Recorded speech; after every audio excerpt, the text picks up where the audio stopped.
مساء الفل عليك يا حبيب اخوك. دلوقتي انا هعرف منين الليكويد بتاع السجاير وبتاع الشيشه. انا مش هكلمك انجليزي واقول لك MTL ودي ال، انا جايبها لك ببساطه عشان اي محل في الباب بتخش وانت فاهم الفهم بتاعك ده بيرخص لك الحاجه وما بيخلوش يستغلك. يعني انت لو دخلت قلت له اديني زيت شيشه، عايزه MTL ولا دي ال؟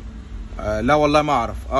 طب دي سعرها في الاساس مثلا ك 120 جنيه ب 200 جنيه. طب ليه؟ عشان انت مش فاهم. طب انت لو دخلت قلت له اديني ليكويد دي ال شيشه، الراجل ده فهمان وعنده خبره. دي ال طب اعرف منين بقى؟ ما افرض هو ضحك عليا واداني زيت شيشه على اساس بتاع سجاير، هيحرق لي الجهاز. ممكن يحرق لي الجهاز، وغير ان يحرق لي الجهاز الكارتش عليه سخن من شفايفي وعليه بيلسع وبيديني طعم الشيوط. تمام؟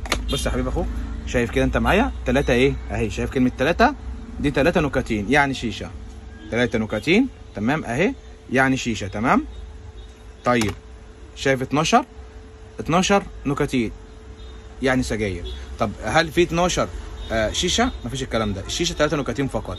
السجاير معاك من 6 9 12 18 واحد وانت وطالع، من اول 6 وانت وطالع، ده بيكون السجاير. مفيش اقل من 6. تمام كده يا حبيب اخوك؟ حتى في الصغير برضه ازازه 30 مللي نفس الكلام.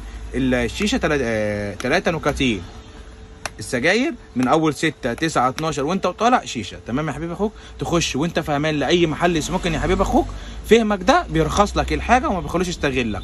عشان تاخد معلومات كامله يا حبيب اخوك ابقى من العملاء بتوعنا، دوس اشتراك ولايك واكتب يا حبيب اخوك في الكومنت عشان تقف في جروب الفيس وجروب الواتس. احلى مسا عليكم.